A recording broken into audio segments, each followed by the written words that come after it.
მივიღე გადაწყვეტილება ორი მსჯავრდებულის მამუკა ხაზარაძისა და ბადრი ჯაფარიძის შეწყალების თაობაზე. Გამოუთქვა მიმეც, რომ მომავალში ისინი კანონის პატივისცემით განაგრძობენ პოლიტიკურ საქმიანობას.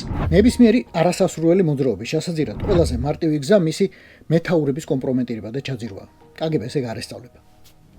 Сейчас я глубоко сожалею, что не прислушался к голосу моего отца и стал на путь антисоветской деятельности. Სუიარდ გამსახურდია ამ მონანიების ლაკა 1978 წლიდან ვეღარ ზრუნს ჩამოირეცხა. მიუხედავად ბევრი ახსნა განმარტებისა, მაინც დარჩა ხალხი, მათ შორის ეროვნულ მოძრაობაში, ვინც ეს დაგვიანებული თავისმართლება არ დაიჯერა. ალბათ, ყოველთვის შენი მტერია, ვინც ციხეში ქსვამს, მაგრამ ყოველთვის შენი მეგობარი არაა, ვინც ციხიდან გათავისუფლებს. ხანდახან ეგ უფრო დიდი მტერია. ბადრი ჯაფარიძე და მამუკა ხაზარაძე ციხეში დარჩენილიყვნენ, მე მგონი ერჩევნათ. ამისთან გადათავისუფლებას ნაღდაც ჯობდა. გამსახურდიას, რომელიც ვახსენე, მოწმედ თვით მერაბ კოსტავა დაუდგა, ურყევი და უმწიკვლო ავტორიტეტი. და მაინც ვერ დაარწმუნდა ყველა, რომ ერთის გამოსვლა ციხიდან და მეორის გაშვება ეტაპებით სადღაც ციმბირში წინასწარ იყო შეთანხმებული. ასე იქნება ეს ამბავიც, სამწუხაროდ. მით უმეტეს, რომ ვერც ჯაფარიძე და ვერც ხაზარაძე კოსტავასნაირ ავტორიტეტს ვერ დაიმოწმებენ. ბორის ივანაშვილმა, ანუ FSB-მ ძალიან სწორად გათვალა. მათი ყოფნა გარეთ პროჭორილელებს უფრო აწყობთ ვიდრე ოპოზიციას, იმავე ლელოს. და ბარემ სიტყვაც გადაუგდო ჩასაფრებულ დასავლეთს. ხომ ხედავთ, არ ვარ ისეთი ცუდი, როგორც თქვენ გონივართ. ნამდვილად მინდა ყველას კონდეს შანსი არჩევნებზე, ამიტომ კანონის დამრღვევებსაც კი ვიწყალებ.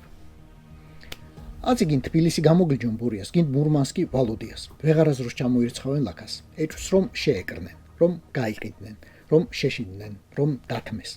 რომ პრინციპები და რეალური ბრძოლა გაცვალეს რამდენიმე საკრებულოს, რამდენიმე სკამსა და რაც მთავარია, ასაკრძალი პარტიების სიიდან ამოღებაზე. ლელოს აღარ აკრძალავენ. პარტია დატოვებენ. ოპოზიცია იქნება, მაგრამ კონსტრუქციული, რაც პუტინის ტიპის რეჟიმებში ითარგმნება როგორც მართული.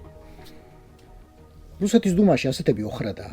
კომპარტია, ლიბერალ-დემოკრატები, სპრავედლივая Россия, რავით, ჯანდაბა და დოზანა. ამ პარტიებსა და მათ წარმომადგენლებს აქვთ სრული თავისუფლება აკრიტიკონ მინისტრები, გუბერნატორები, ხანდახან თვით პრემიერ-მინისტრიც კი. ოღონდ არასდროს არ დაძრენხმა პუტინისა და მისი კურსის წინააღმდეგ. ამის უფლება არ აქვთ.